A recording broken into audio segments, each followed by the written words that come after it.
Bonjour à tous, bienvenue dans ce nouveau Bookmas. J'espère que les vidéos qui ont été jusque-là sur ma chaîne vous plaisent. Donc on continue. Alors aujourd'hui j'ai décidé de vous parler des romans de Noël que j'ai lus l'an dernier.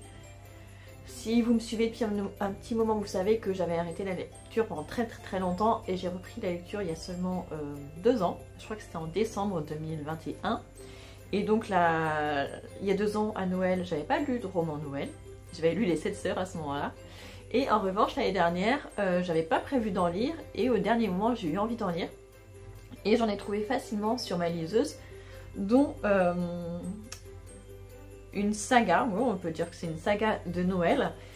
J'avais commencé par un et après j'ai voulu lire le 2, le 3 et le 4. Donc ça s'appelle, le thème de la saga, enfin le titre de la saga s'appelle Une romance de Noël à Chanteneige.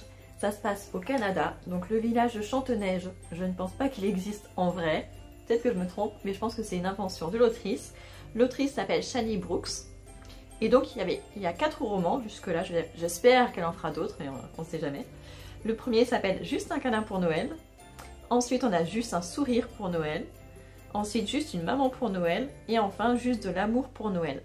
Donc je vais vous lire les 4 résumés, je vais vous dire ce que j'en ai pensé aussi. Marqué pour Chanteneige avec une romance de Noël doudou et emplie d'émotions. Nico est une jeune citadine dynamique mais qui a toujours du mal à exprimer ce qu'elle ressent. Lorsque son neveu chéri décrète qu'il ne veut plus la voir, Nico ne sait plus vers qui se tourner.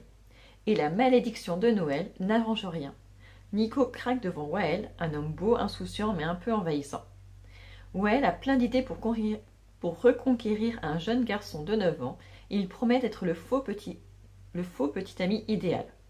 Alors il suit Nico à Chanteneige, son village natal, un lieu féerique parfumé de bonbons à l'érable et empli de neige, beaucoup de neige et de chiens-loups et de vikings aussi. Mais Wael est prêt à tout pour dégeler le cœur de la femme de glace. Donc c'est une comédie romantique, comme je disais, qui se passe au Canada. Donc on a Nico qui est une jeune femme, juste la vingtaine je crois, qui vit à Montréal. Elle habite toute seule à Montréal et au moment de Noël, elle appelle à un moment son frère qui a un petit garçon de 9 ans et elle adore son neveu et elle se rend compte qu'au téléphone il y a quelque chose qui s'est passé, il ne veut plus la voir, il est très en colère contre elle, sûrement parce qu'elle avait promis de revenir plus souvent le voir et elle ne le fait pas. Et du coup, elle se met dans tous les états, elle se dit mais pourquoi, comment je vais faire pour lui montrer à quel point je l'aime et tout ça. Et elle va rencontrer Wael qui en fait travaille dans le café où elle prend son café tous les matins, son petit déjeuner.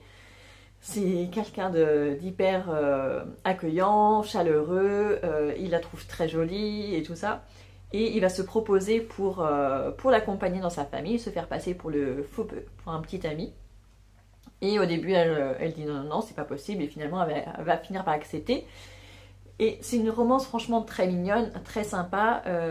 Nico n'a plus sa mère l'a abandonnée. En revanche, elle a un père qui est très taiseux, il parle très peu. Elle a 2 frères qui sont très différents. L'un est une star de hockey et l'autre est je crois qu'il est policier dans la ville de Chanteneige. Et il y a aussi la grand-mère qui est justement la figure maternelle de cette famille. Et c'est franchement une comédie romantique que j'ai beaucoup aimée parce que c'était quand même assez drôle mais assez touchant aussi. Il y a des moments où on est vraiment malheureux avec Nico parce qu'elle passe par différentes phases pas toujours sympathiques.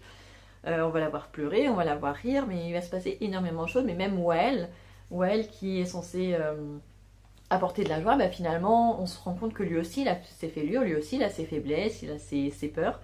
Et donc on va découvrir ça dans ce premier roman. En plus très chaleureux, ça se passe au Canada, donc il y a plein de neige, ils élèvent des chiens-loups, donc il y a cette ambiance-là aussi. Il y a une rivalité entre 2 familles, donc ça apporte un petit peu aussi de piquant.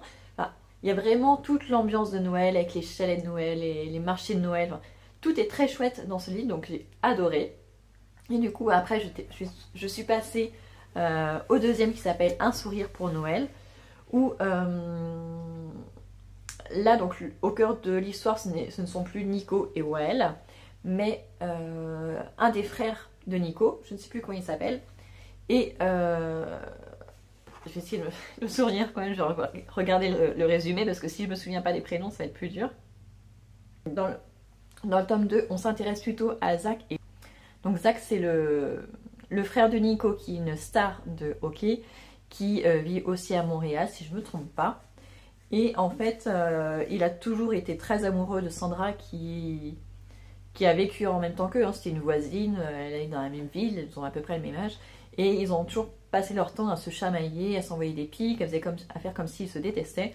Et au cours de la période de Noël, je crois que c'est un an après, ça se passe un an après l'épisode avec Nico et Well, donc c'est le Noël d'après. Ils vont se rapprocher, mais en même temps ils vont se détester. Ça va vraiment être assez difficile pour eux, parce que quand un fait un pas vers l'autre, en fait l'autre le rembarre. Et une fois que la personne qui a rembarré se sent coupable et qu'elle veut aller vers l'autre, bah, c'est trop tard. Donc c'est un peu le jeu du chat et de la souris, donc c'est un petit peu compliqué dans ce tome-là. C'est sûrement celui que j'ai le moins aimé, mais il est quand même sympa, puis on reste dans la même famille, dans le même village, donc on reste dans la même ambiance, et ça quand même c'est super chouette de pouvoir suivre les personnages, parce que du coup on retrouve aussi Nico et Well, même s'ils sont plus les personnages principaux, on les retrouve quand même. Donc là c'était pour le tome 2. Et donc pour le tome 3, ça s'appelle juste Une maman pour Noël, qui se passe un an après le tome 2. Et là on va s'intéresser au deuxième frère de Nico, qui s'appelle... Dans le tome 3, on s'intéresse à l'autre frère de Nico, qui s'appelle Léo, qui est policier dans la ville de Chanteneige. Et Léo, il a plus sa femme, je crois que sa femme est décédée. Et donc il est tout seul avec Tristan, son fils de 9 ans. Et ça se passe relativement bien, même s'il y a des hauts et des bas. Et finalement, il se repose beaucoup sur la grand-mère en fait pour élever Tristan finalement, qui est fan forcément de son oncle qui est star de hockey. Et en fait, dans ce tome-là, dans ce tome 3, Tristan, je sais plus s'il est au collège ou en primaire. Enfin, en tout cas, à l'école, il va avoir une nouvelle maîtresse ou un nouveau prof qui s'appelle Jeanne. Et c'est une jeune femme qui est très extravertie, très joyeuse.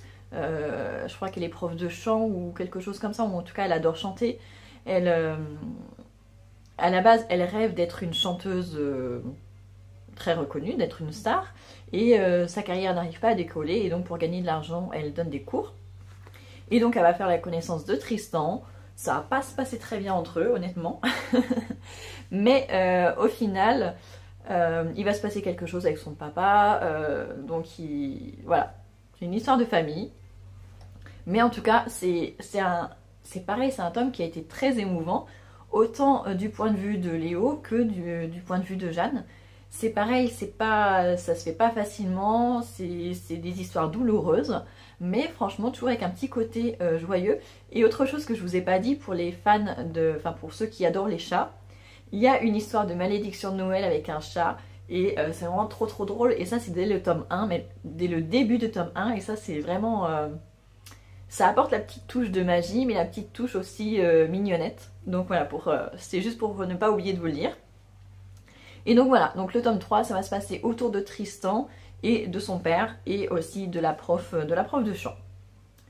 Et enfin, le dernier s'appelle juste De l'amour pour Noël. Oui, je me souviens. Donc dans ce tome 4, c'est une romance homosexuelle, donc je préfère le préciser au cas où. Et dans ce tome-là, donc je vous ai parlé de Sandra dans le tome 2 qui va avoir une histoire avec le frère du Nico. Et là dans ce tome 4, c'est le frère de Sandra qui va avoir qui va faire une rencontre. Voilà. Alors, en fait, il va re-rencontrer quelqu'un qu'il connaissait déjà, qu'il a connu pendant l'enfance, même jusqu'à l'adolescence. Et en fait, cette personne avait quitté le village après pour faire des études et tout ça. Et là, elle va revenir en ville pour une raison particulière. Ils vont se recroiser, il va se passer plein de choses. C'est pareil, c'est très émouvant et je trouve ça bien aussi que dans les romans de Noël, on ne parle pas toujours que de romances hétérosexuelles. Je trouve que c'est très bien aussi que, voilà, dans cette saga, sur les 4, il y en a au moins un qui parle d'homosexualité. Je trouve ça très bien. Et pareil, c'est toujours émouvant, mais toujours dans le même cadre féerique, avec de la neige, les marchés de Noël.